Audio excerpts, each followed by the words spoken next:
So what makes this product special? The Moyu 2020. Well, I've been collecting cubes for a really long time, since 1995, 94, 93, somewhere around there. And they've re-engineered this to where the turns are faster and easier. You can do one-handed turns, and the stickers have come off and they've replaced it with, it's actually part of the piece. And the stickers become a problem, so I prefer the stickerless. They've allowed you to adjust the tension of the cube, so you can loosen it and you can make it really loose for one-handed solves. You can make it tighter just in case you want it to be more precise. Testing the cube was the funnest part. I just get really excited when a cube is engineered so well and it helps you turn the cube, see the colors, so you can look ahead for the next piece that you're solving. Helps with your speed solves. Let me talk about my speed solves for a minute here. These speed solves that I'm doing, they're pretty much the same time that I've got for the last 10 years. I haven't got any better because I practice, but then by the time I'm get back to practicing again, I don't have time to memorize and reinforce what I learned in my sessions. There's just so many new algorithms to learn and new methods that it's just going to take full time to get any better from where I'm at. I mean, when I talk about where I'm at right now, in order to get better, I probably need to do 500 solves a day.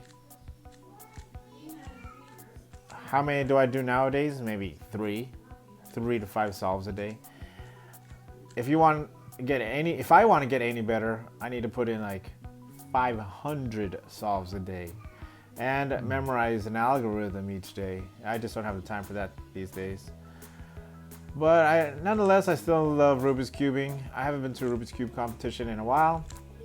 And as you can see here, my times are about 30 seconds. I get lucky if I can solve it around 25 seconds. That's a good solve for me. So the average for me would be about 30 to 28 seconds on a good day out of 5 solves. 25, so I'm happy with those. Well, let me talk about the accessory box that it came with. It comes with a screwdriver, which should come in handy. It also comes with a stand, which I rarely use, but I guess it does look nice for display. I rarely use that. I use a screwdriver all the time, and I wish I could tell you what these are. I've never used those. It comes with instructions on how to do it, but again, with 2 kids and a full-time job, I just don't have the time for that these days. So what I do as a simple fix is I can just stick the screwdriver in there and loosen it up a little bit, and do that to all the different centers, and then I'll have a good loose cube for one-handed. And I like one-handed solving. I practice one-handed solving just as much as I practice two-handed solving. And not that many people can do one-hand or enjoy to do one-handed solving. So actually, if I ever join a competition again, I'm going to join the one-handed as well as the two-handed. All right, those are accessories.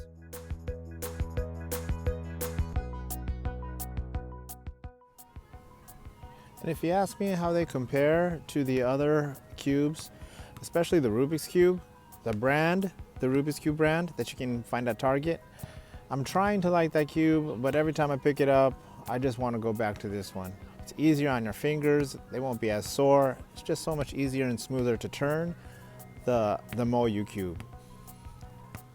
The Target one is good for the price and the convenience. It's available at any Target, at any Walmart, any toy store. These you have to go online or go to a competition. I went to several competitions and they sell cubes at their stores. but you have to, it's a little harder to get. That's what I'm trying to say. These are harder to get. But is it worth it to wait? It definitely is. Yeah.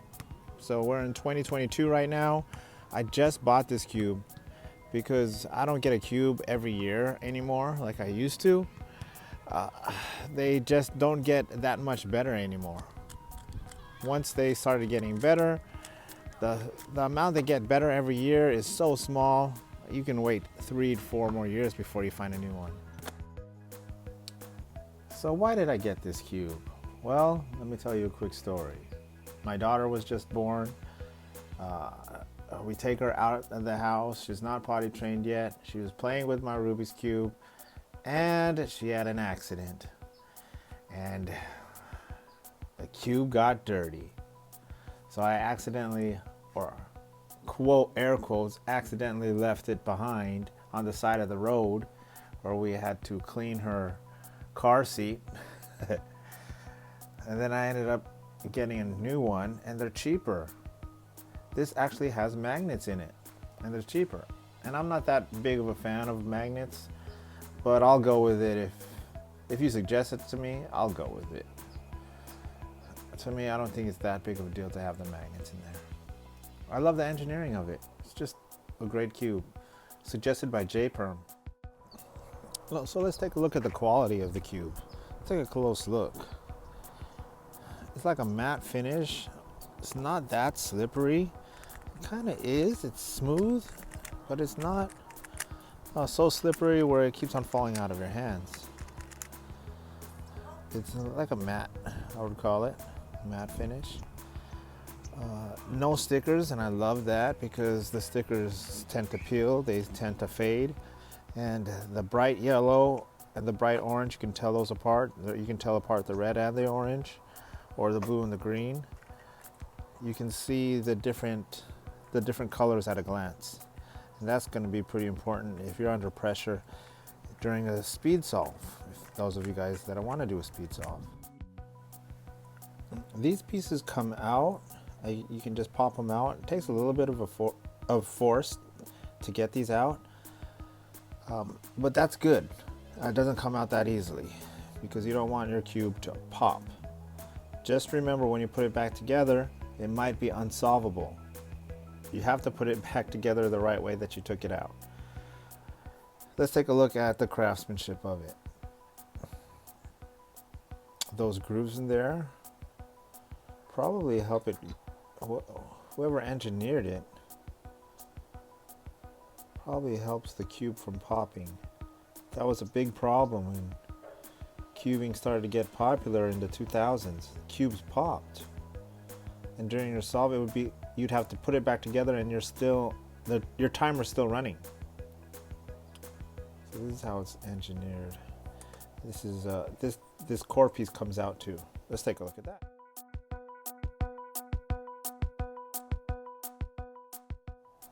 So the best cube for 2022, in my opinion, is the Moyu RS3M, the year 2020 this was released. It's better than the older ones. The Moyu, just the price difference, the prices have come down on it. The engineering has gotten better. It is definitely a winner. And if you're a speed cuber like me or Max Park, whatever your level is, it's definitely a great cube to try. This product is great for a stocking stuffer for any Rubik's Cube enthusiast. So if you're anything like me, your Rubik's Cubes have either been lost, broken, or the stickers have peeled, this is a great replacement. And do I recommend it over spending only $7 on the Rubik's Cube brand? Probably. If that's in your budget, you definitely got to take a look at this cube. So if you ask me, was the Rubik's Cube a good deal? It definitely was. This is the Moyu, engineered for speed cubing, easier on your fingers. The magnets make it less easier on your fingers. I guess that's a disadvantage of using it. Try one without the magnets, and then try one with the magnets if you can. I'd rather go with the one without the magnets first. I accidentally got the one with magnets. but it's only 11 bucks. So I thought it was a good deal, so I gave it a try anyway. I definitely suggest you try it. Today's Black Friday 2022, and it was for $10.99 on a deal. If this video comes out in time, go ahead and pick one up. Have a good day. I hope you enjoy.